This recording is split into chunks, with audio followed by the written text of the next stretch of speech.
Hello guys, welcome to another Early Thoughts video on the channel. This time it will be for Hogwarts Legacy. This game is taking the market by storm and sales are straight crazy right now for wbgames and avalanchesoftware.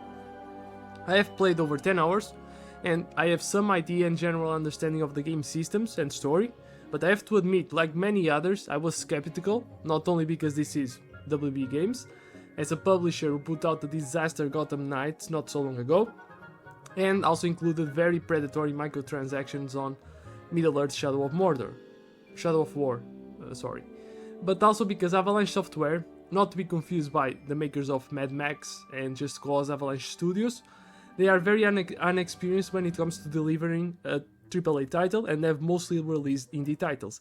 I think I looked and the last title that they released was like Cars 4, which is like a Disney Pixar type of game. So very weird. They have released like very weird games and they don't have that much of a pedigree, so I was very skeptical. The recipe for disaster was there, but it seems Avalanche has overcome a lot and delivered a fantastic game based on the Harry Potter and Wizarding World IP. So far, I am truly stunned on how good it is. The accurate portrayal of the world and Hogwarts especially is clear as stone, but it's not only Hogwarts, but the atmosphere, the general flow of how the story is presented, it's so very akin to how the movies and books were written.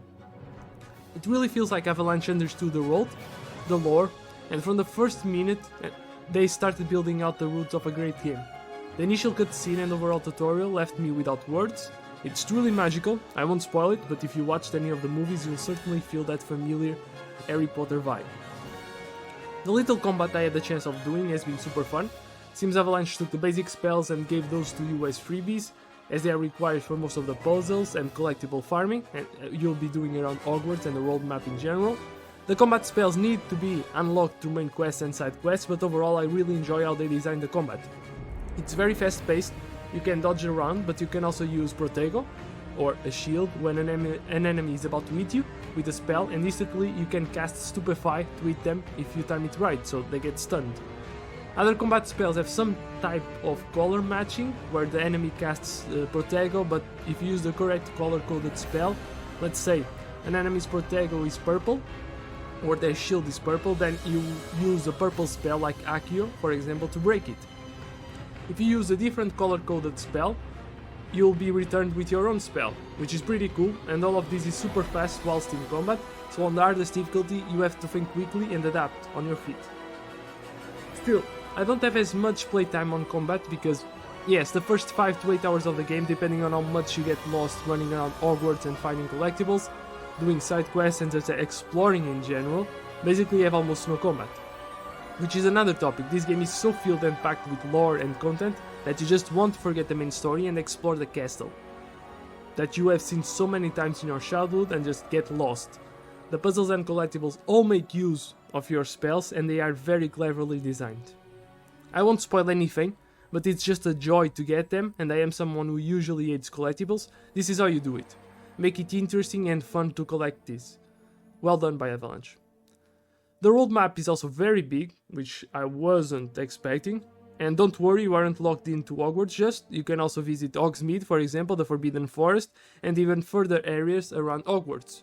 And they are all so very well designed and accurately represented in the game. Overall, I have been blown away like many people, and I will provide my full thoughts when I release the full review in the upcoming weeks.